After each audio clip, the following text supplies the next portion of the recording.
Hey, LinkedIn. This is Chris Schwegel, CEO and founder of Infinite Skies. We do performance psychology for real estate syndicators. But I'm not the only one here. We are boosting our EI, not our AI today.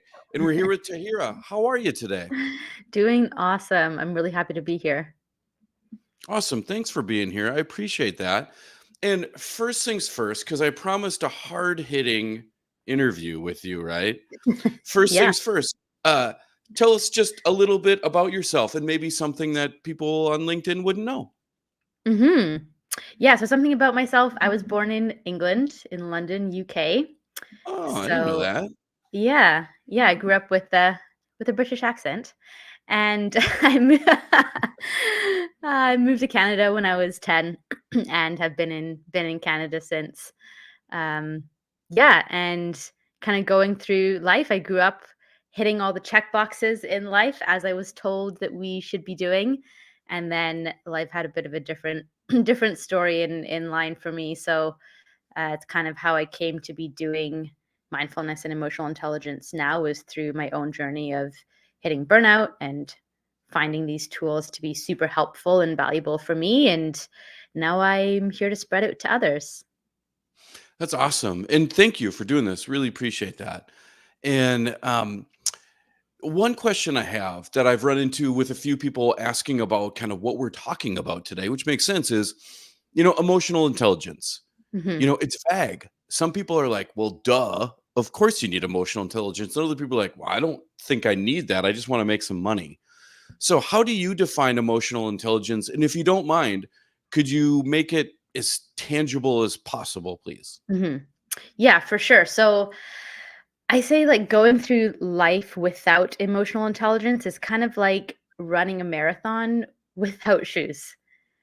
It's Mm, uncomfortable, gonna get some blisters, some rocks in the feet.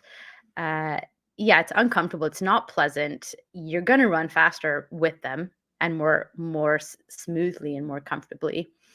Um, so essentially, emotional intelligence is about understanding your own emotions and how you're feeling in a moment, and then understanding other people's emotions and using all of that to guide your decisions and your actions. So helping you decide like your next steps. Because a lot of the times we don't know, I like to say, I use the word spice, like you're feeling spicy. A lot of the times we don't know that we're feeling spicy. We're feeling a little like frustrated, or like you had bad coffee this morning and now you're on the wrong side of this meeting, and we're not as aware of it because we spend so much of our time actually ignoring how we feel. Like how many times a day are you asked, "Hey, how are you doing?" "I'm good. How are you doing?" Like we just reactionary respond to it. And so it's a way of just understanding a little bit more about how you're feeling and using that so you can be more strategic in all of your interactions and everything that you do. Because, yeah, it's just not something that we were taught in mhm. school or in life. So it's a really handy skill. Yeah, absolutely. So, it seems like the foundation of it is this like self awareness of what you're going through hmm instead of self neglect and then just kind of making decisions based off of moods, hmm understanding that your body's going through some moods or having some spiciness Yeah. and making better decisions after you're calmed down. That's perfect. And Yeah. one thing I was thinking of is like, having a conversation with a partner when you are rested, when you have time and all that kind of hmm stuff instead of picking a fight and then heading out. That Yeah. makes perfect Yeah. sense. And I Yeah. had bad coffee this morning too. Like, how did you know that? I had to remake it because there's something was wrong with it, which was no good. Well, we But got to hey, be I careful gotta. here. What's that? I said we gotta be careful here because you might be a little spicy. Yeah, exactly. I am feeling a bit spicy, maybe. What's I've got a question for you about Yeah. like emotional intelligence and EQ. What's the relationship there?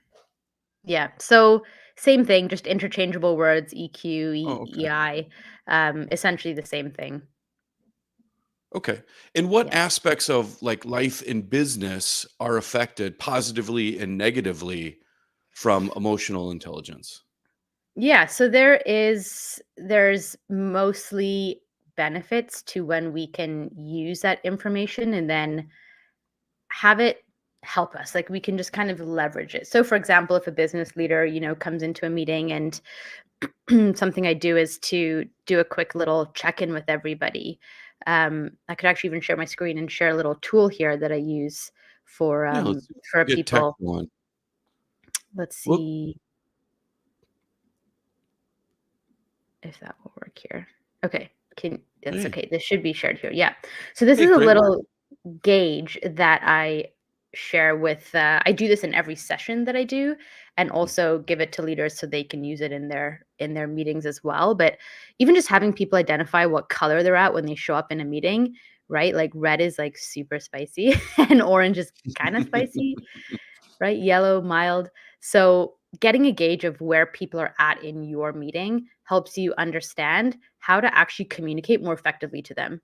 Helps you Mm, understand how you're going to maybe deliver feedback if that's what you have to do, right? How you're going to deliver hard news. You might be a little bit mm, more empathetic or understanding, or even like digging, like, oh, you're in red, like you're feeling red today, or like you're orange today. If it's a space you can ask a little bit more about, great. If not, then maybe you offline it or something. But this is a really handy kind of like simple tool that I share, um, just so we can get, yeah, a bit of like a pulse check of where people are at and also where you're at, like as the leader as well, checking yourself. Because that's a really underrated part of emotional intelligence is understanding how you're actually feeling and how you're doing, because everything comes back to you, right? So, mhm. for example, like one of the leaders I was working with, here, I'll stop sharing here. One of the leaders I was working with was having a really difficult decision around letting someone go. Mm, So this leader was very like deeply empathetic, very understanding, um, people pleaser, imposter syndrome, like all these things, like feels bad for the situation of maybe having to let this person go. And this person was kind of was negative. They were very negative piece in the pie, weren't performing well. And so we figured out that what was causing disruption to being able to make the decision about whether to let this person go or not was actually the leader's emotions themselves. mm, Like they mhm, just felt really bad about it. mhm. So it was actually about unpacking their own discomfort with possibly letting somebody go. So the situation had become about the leader versus actually about the person and what help they might have needed, or actually letting them go, like whatever the case might be.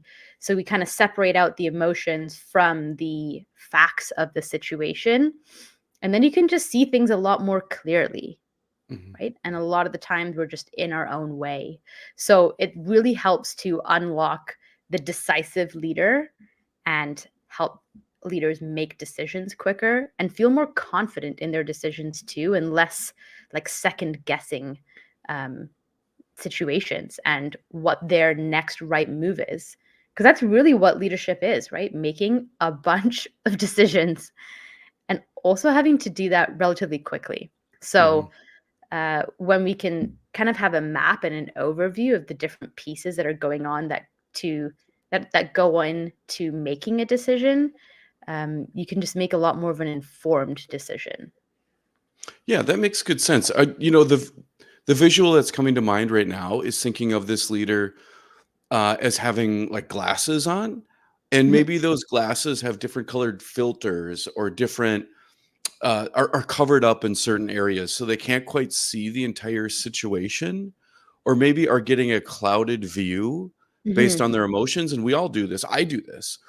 And so what your work does is helps them kind of clear that vision so that they can make the best decision moving forward for the team and understand what they're bringing forward so Mhm. that they can be the leader that they want to be intentionally. Is that Yeah. what you're saying? Yeah. Yeah. Absolutely. Have more clarity and intention around how they want to show up as a leader, and do what's best for themselves and the team and the organization as a whole. So Oh, that's kind of interesting. think of like the mind as like a snow globe, when it's all shaken up, when we're in stressful situations or busy times, everything's really foggy and blizzardy and you can't see clearly. You don't know which way you're going. So in this work around understanding it, your emotions and also building in some mindfulness practices, it's like you put the snow globe down on the table and then it settles, right? Everything Mm. starts to settle. And within just 1 minute of a little practice, or even shorter sometimes, everything starts to settle and you're like, oh, that's where the path is. Okay, cool. I can go down that road. I just didn't even see the road before. It wasn't a thing. Mm. That's awesome. And I also appreciate, for me living in Minnesota, I appreciate the snow globe analogy. I get that for sure. Because if it's a blizzard, it's like we kind of celebrate. It's like, hey, we're hunkering down. We're not doing anything. We're just Mm, chilling.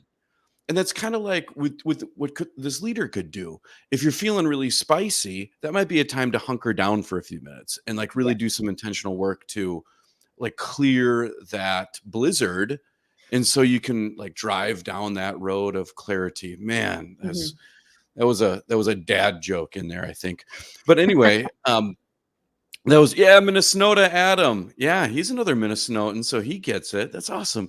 We love our snow days. And I know you live in Canada. You guys get snow days there? You love a good snow day?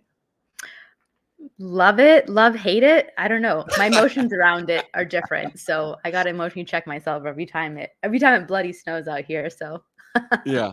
That's awesome. So snow day is like a green day for me, and it's like a red spicy day for you. Is that what you're saying? yeah, basically. Awesome, awesome. So, what day we moving this week? Yeah, yeah, we're getting it. We're getting it. So, you talked a lot about how emotional intelligence can help business leaders, but I know a lot of people when I talk to them about soft skills and things like that, they're like, "Dude, I don't want any of that. I just want to learn how to make money. Teach Hmm. me sales. Teach me marketing. Get me leads. I don't care about that kind of stuff." What is the I don't know. I'm an investor, a real estate investor. So what would be like the ROI on learning about emotional intelligence and having emotional intelligence training? Hmm. Yeah. So what the program that's one of my signature programs, the Search Inside Yourself course, it's the mindfulness and EI course that was developed at Google. There has been a lot of research around that course specifically, and it's shown an ROI of 200%. So that's really telling. Mm, And mm, when you, yeah. as the business leader, are having less high turnover, and really like retaining top talent, and people want to be there and they're not just there for the paycheck or for, the people, like they genuinely want to be there. That is next to none. Like your business is human. There are humans in your business. When people don't feel good in the business and they're overworked and undervalued, it is just a matter of time before they leave. Mm, And mhm, this is something that a lot of owners and business leaders overlook, is their part to play in it, and how misaligned leaders cause so much chaos that mhm, is irreparable. Um, the other really important piece around this is that it's resilience building. It's like literally mental strength resilience building. So when you are on that sales team and you are getting 100 no's, and your manager is overseeing that you have 10 people on the team and there's a whole day of no's, how do you stay resilient in that mhm, and also learn from it and pivot? It's not just like trial and error, it's trial and learning. How do you stay motivated to keep going? And one of the really important factors of emotional intelligence is around self-compassion.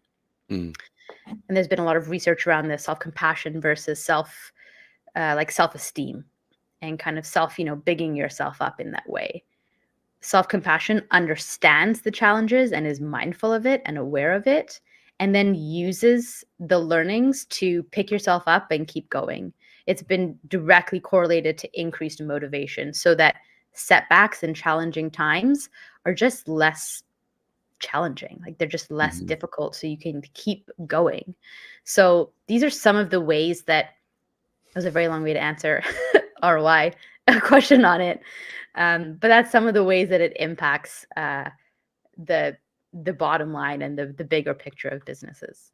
No, there's a fantastic answer. And a 200% ROI is like, "Woo, that's really, Mhm, really good." A lot of people are like, "I'm looking for a 20%, 30%," and that turns heads. 200% is amazing. mhm, And what I loved in there is just the concept of, or this dichotomy of resilience. Everyone wants resilience. Yeah, make me tough. Make my mindset tough. And on the other hand, self-compassion, I don't know if I need that. But it really does go hand in hand. And what I was thinking of is a guy I was talking to yesterday about cold calls. He mm, made 157 cold calls, right? yeah. And this guy can either work with you and get a 200% ROI on the money that he invests in you back to him, or he can do like what he was planning on doing and going to Applebee's for an appetizer and 3 big beers. Because that's what I see people use a lot for self-compassion is I'm just gonna Mhm, like check out and then I'm gonna use or I'm gonna Netflix or I'm going to scroll on my phone or whatever that is. A lot of times people just check out mhm, instead of taking care of themselves. What do you say to those people who are kind of skeptical about self-compassion? Oh, that's something that I don't need. mm. Yeah, so I definitely dive into some of the neuroscience around it, which is one of my favorite Ooh. parts around emotional intelligence and mindfulness and kind of understanding those pieces because our brains are wired in certain ways and it's very habitually wired. So we Mhm. seek comfort and safety, especially when things are tough. So we reach out to those comfort foods or those different coping mechanisms. A big one for me has been had been like reality TV. Like just Mm. totally zoning out of things and zoning into that. But what we want Wait, to wait, wait. do What's is, what's your show? What's your show? oh, it's been Love Is Blind for sure. I love that you admitted that. That's great. 100%. 100%. Oh, that's There's awesome. there's there's a list as well, but Love Is Blind had been had been a main one. That's How about you? fantastic. Do you watch reality? No, I don't really watch a lot of TV. Although I'll say this, I've been watching basketball lately because our Mm, Minnesota Timberwolves are doing really well, and I kinda get into that a little bit more, which I do think is like reality TV and like soap opera a lot of times because they have like the story, the game of the century. It's whatever. It's a game. They're clickbaiting it. They turn it into a soap opera? So that's kind of yeah. the thing I've been falling into lately. Yeah, yeah, that's cool. Actually, Calgary got a, basketball team. I don't know if it was last year or year before, but, they're, like, on the up and coming, so I'm excited to watch more of that actually and tap into that. So, yeah, and sports is kind of a reality. It's like real life, right? What's going on? So that Yeah. totally makes sense. Yeah, yeah. Yeah, that was So fantastic. So tell me again about what you would say to someone. Let's say we're talking to an athlete, right? mhm, I work with former athletes a lot who redefine their career in business. And they kind of know performance psychology because there's like sports psychology is becoming more and more mhm, mainstream yep, where a lot of these guys are getting stuff in high school, college, are getting sports psychology, mental toughness. And the stuff that we work on is a little different because it's more about emotional intelligence, and the 4 C's of mental toughness. We talk about attachment theory and getting in touch with like our younger selves and kind of what we really need in life. But what do you say to those guys who are like, no, I don't need self compassion. I need to get out there and dunk a ball. mm, mhm. Yeah, so, we would unpack, like, a little bit of how it feels when you don't make that dunk and how Ooh. those emotions compile on each other, right? It's kinda like there's that initial frustration, and then we get frustrated with feeling frustrated, right? So it's Mm, like a meta awareness of the frustration that happens, and then it's like that when one thing goes wrong and then everything goes wrong, we have to stop the track. Like we have to, that's where the chain reaction came from. You have to Hmm. stop the moments because everything impacts the next. So we need to pause in that moment and recognize that you're just going down a habit path in your brain. So you need to intentionally redirect something. So that's the resistance that comes up. And then it's about how you navigate through that resistance, right? It's Mm. not even about like the frustration. It's about how you handle the frustration, how you express that frustration. Are you lashing out at somebody or like throwing the ball to somebody that, doesn't need it in their face? Like, how Hmm. are you expressing that and channeling that emotion? So when we talk about some of the brain pieces that are going on and the resistance that's there, you could like you feel that resistance, right? And so when we kind of break it down and unpack it that way, it's like, oh, okay, I understand that this is where I'm getting in my own way. And sometimes telling yourself you can do it, like just that kind of confidence building has a place, but it's also ignoring the real maybe fear that's there or the real worry that's there. Hmm. And that's where self-compassion comes in. It's about understanding, okay, I'm feeling really nervous about this and I can also kick ass. And here's how I can do that. Because Hmm. when we don't pay attention to those emotions, it expresses itself in so many other ways that many people later regret. So it's like slowing your roll and really kind of pinpointing where the obstacle is and realizing that you are the obstacle and how you can get out of your own way and like manage the emotion around it. Mm. That's really well said. Oh, so articulate. I can tell you've been doing this for a long time because you just walked us through that perfectly. Thank you. And I get this with some of my clients too, where they don't understand that our brains are not meant to make our lives excellent. Our brains are meant to make our lives really easy. Hmm. And so we have a lot of shortcuts, a lot of mental heuristics or schemas, whatever you want to call it, defense mechanisms that Hmm. get put up in place. And if we're not aware of them, we could be sabotaging our own success in ways that we don't know. Yeah, Well said. exactly. Now, I've Exactly. got a few questions here to wrap up. Hmm. Are you ready for a little bit? Yeah. Okay. All right. All right. What's Oh, your is this going to spice be like level at rapid right now? fire? What, My what do you have? spice level? Yeah. Yeah. Oh, that's a great question. My spice level. I'm not spicy. I'm excited. Oh, okay. Okay. Cool. Yeah. Cool. Awesome. Yesterday I made myself some homemade salsa. I still make all my homemade salsa. Back in the days when I had kidney disease and I couldn't have salt, so I make Mm. all my own. Except I added 2 dried habaneros, and it was probably 1.5 dried habaneros too much. So I was Oh gosh. real spicy yesterday, yeah. Okay, so first things first here. What do you wish people knew about emotional intelligence or what you do that they have no clue about? Hmm. Yeah, I wish people knew that it was much simpler than you might Mm. think and very quick to implement. Mm. Gotcha. Yeah. So this isn't something that takes years and years and years and you build up to. This is something you can start implementing right away. Yeah, like I share even like the visual that I shared before is it's a micro practice. So it's really about a culmination of little micro practices that we put into play that work for you specifically. Like if cold showers don't work for you, that's cool, you know? Mhm. That's like one tool. If this particular visual doesn't resonate for you, that's cool. We'll find something else. But there's different ways to become mentally stronger and build that resilience through emotional intelligence and mindfulness. And once we talk a little bit and we have some ideas and some tools, it's very quick to implement. It's just then the consistency around it of what goes into it to have that kind of lifestyle change. But it's not this really complicated concept that makes you soft. It actually makes Mm. you more confident and more courageous from an inner place. And that's the stuff that radiates. So Mhm. Ah, well priceless. said. That's awesome.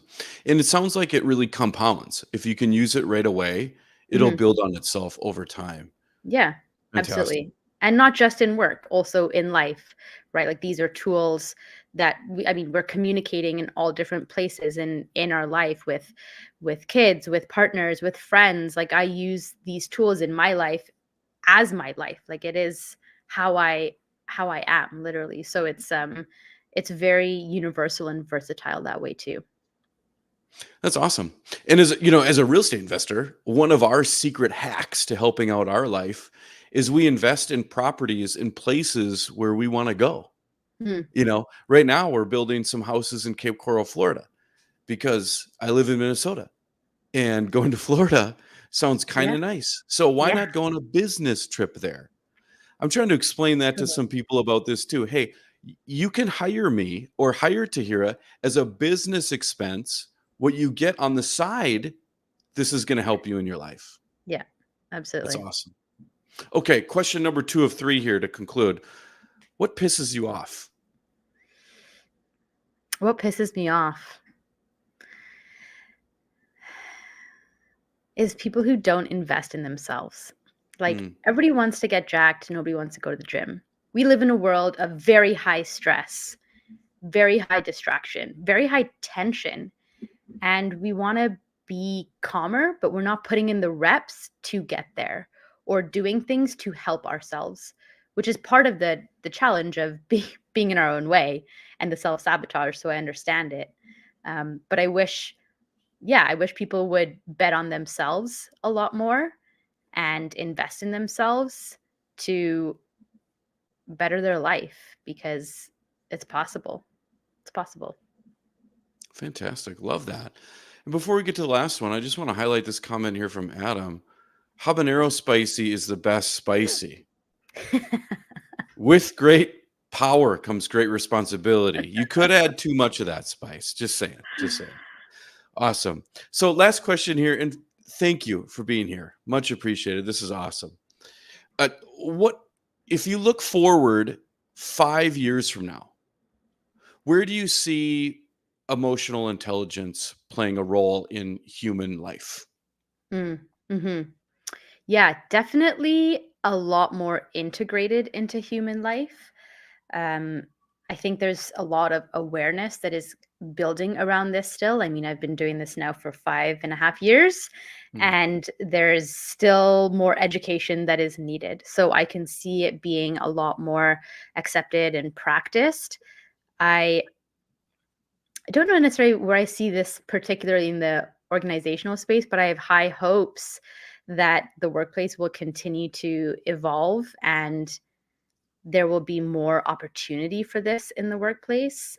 And it won't take something like, COVID to like send us into remote work to have that big abrupt change, but that there will be more understanding and consideration for these seemingly soft skills that are very integral to our life.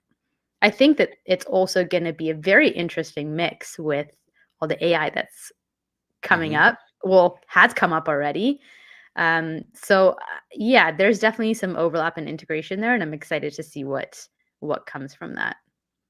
Yeah, agreed. That AI EI Hmm. integration is interesting because a lot of AI products out there are really designed to give us more empathy. How can I create posts? How Yeah. can I reach out to you? How can I prospect to you in a way that you like? How can I Hmm. give you stuff that you enjoy? In order to do that, the AI model first needs to get to know you.